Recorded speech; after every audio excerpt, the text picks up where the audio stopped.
Hi, I'm Nate Smith, a 8th grade Ridgely student who was assigned a project to interview a Vietnam War veteran, and I was pleased to find Mr. Lehr Jackson. And I'm Lehr Jackson. I was a former Marine aviator in Vietnam from 1968 to 69, and I was really happy to talk to Nate about kind of bits and pieces of the war that really ought to be straightened out in terms of the facts. All right, just to start, what was a typical day or week like in Vietnam? Well, we didn't sleep much. We flew 24 hours a day. Our flight schedule varied, and we had briefings. We had a flight normally lasted two and a half hours. Some days we flew twice. 2 briefings and 2 flights would last probably 8 hours total, and we did everything we could to make our quiet time, our downtime, not about the war. How old were you when you decided to join the Marines? Actually, when I was in high school, I joined the Navy Submarine Reserves here in Baltimore at Fort McHenry, and went to Virginia and stayed in the Navy Reserves for 7 years until I went on active duty and I enlisted in the Marine Corps. At the time, how did you feel about the draft and possibly being drafted? I think everybody in America in the mid-60s was, we were all basically dragging our heels, hoping this thing would clear up.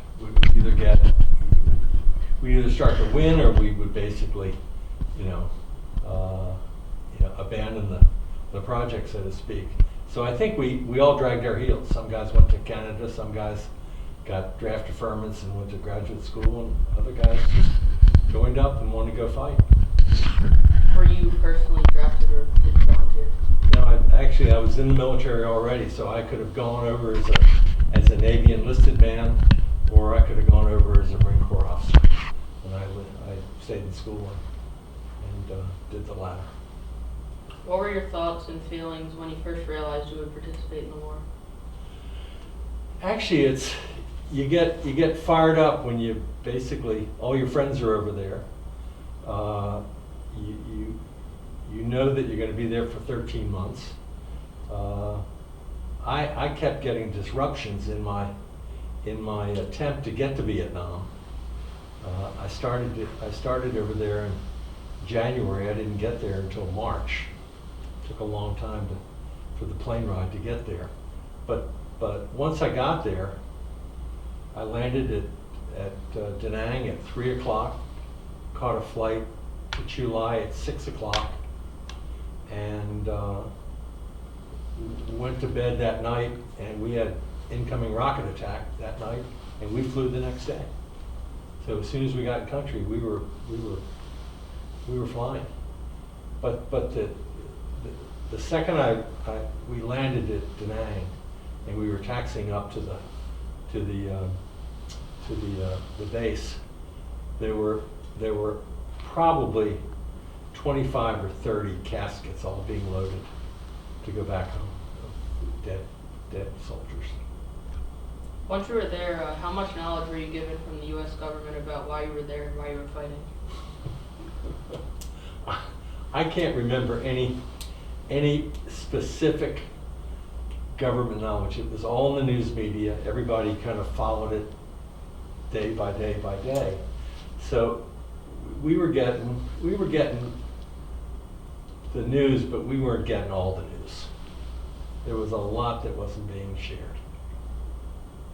If any, what lies did the government tell you and the other soldiers about why you were in the war? Stop communism. That was the only story. We're here to stop communism. Communism stops right here. We'll fight them in their own backyard. We don't want to fight them in our backyard. So let's get to it really quick and let's stop it before it kind of gets out of bounds. As the war went on, did they continue to lie? And if so, what did they tell you? Got worse. I mean, Westmoreland was really relieved. Everybody back in Washington thought we were winning the war. everybody in Vietnam thought we were losing the war. So how that got translated into a kind of a victory process. But once we got to Tet, that's where the tables got turned. That's where we basically knew that we weren't winning the war, and that's when the rebellion really started in Washington and all these cities, on campuses, on Berkeley, Jane Fonda being up in Hanoi meeting with Ho Chi Minh really set off, a big anti-war protest. And then it just got worse. 67, 68, 69, 70, it just got worse year after year after year. As the war progressed, did your attitude towards the government change, and how quickly and why? I think it did. I think after the Tet Offensive, we knew that they had caught us with our pants down. We fought brilliantly. We killed 10 of them to every one, but they really got us. They hit us in close. They attacked Saigon. They attacked every one of the bases. They held Khe Sanh hostage. They had it completely surrounded, and they occupied Tet, the imperial city. So they really snuck up on us. During the war, we sprayed Agent Orange over forests and jungles to help the U.S. military suppress sneak attacks in enemy tunnels. What were the positive and negative impacts of the U.S. military using the chemical Agent Orange during the war? That's a tough question, but I don't think it helped us. I really don't. And I think it really hurt us, because I think we injured more Americans. We injured 500,000 Vietnamese, either killed or maimed for life. And how many people did we expose, and how many people were we able to shoot because of the defoliant? Do you know if you were ever exposed to it, or if so, how did it affect you? Nobody really knows, because it wasn't very well guarded. I mean, our helicopters were dropping it, our A4s were dropping it. Was John McCain subjected to it off the carrier? I don't know, but he's got cancer, and he's got the same kind of cancer that is associated with it. Parkinson's disease, lymphoma. I've got good friends now that weren't diagnosed until they were 60 years old. And now they're going to Hopkins. The VA hospitals couldn't treat them. Mm-hmm. And they were denying coverage. They said, no, you didn't have Agent Orange. You weren't in the vicinity of its distribution. So we don't care if you've got Parkinson's disease. We're not taking care of you. Mm-hmm. And that's an ongoing battle right now.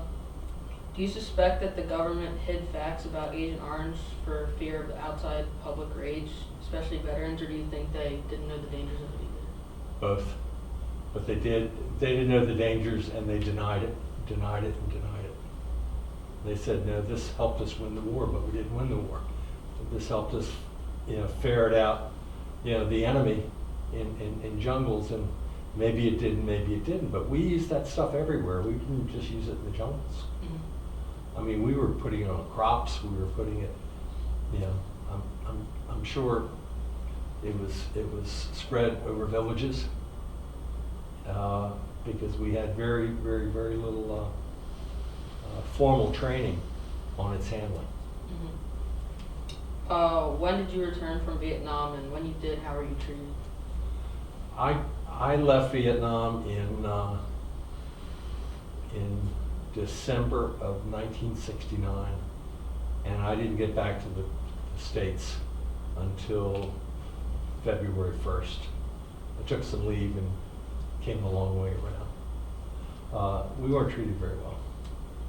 And it didn't, nobody wore their uniforms when we got home. If you did, you got pissed on or dumped on. And it was not a good time '69, after '69 was not a good time to be pro-military. And everybody who was in the military, who were career military people, which I was, decided it was time to get out. Let's send my letter of resignation and get the hell out of here, because it's not going anywhere. It was not a good time to be in the military at home. What were your thoughts and feelings when the North Vietnamese finally captured Saigon and ended the war? It was like the Ravens losing the game against Cincinnati. It was like, God, we were winning this war. I thought we were going to win this war. Why didn't we win this war? You know, but we backed out of it purposely. We basically tried to pass it all off on the South Vietnamese and just slowly disengaged. Because the pressure was on the president to really get out of Vietnam. That was more important than winning the war. So it changed from, let's go over there and kick some butt, win this war. After Tet, it's, let's get the hell out of there. We ain't winning this war. We've already been here 10 years. So what options do you have? Cut your losses and get the hell out. Looking back at what the war did today, do you think we should have gotten involved in the war, and what should we have done differently? I really think that we should have listened to Ho Chi Minh way back in the 60s, the early 60s, late 50s, and supported the independence of Vietnam from the French. Might not have changed things, but at least if 2020 could be hindsight, we took the wrong approach. Because we were at odds with the enemy, with our allies, and ourselves from day one. So every decision that President Johnson made was in retrospect a bad decision. And after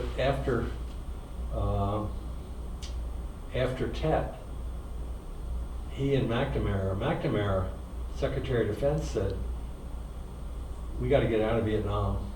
And Johnson said, or end the war. And Johnson said, I'm not going to take the rap for this loss, but I'm not going to run again.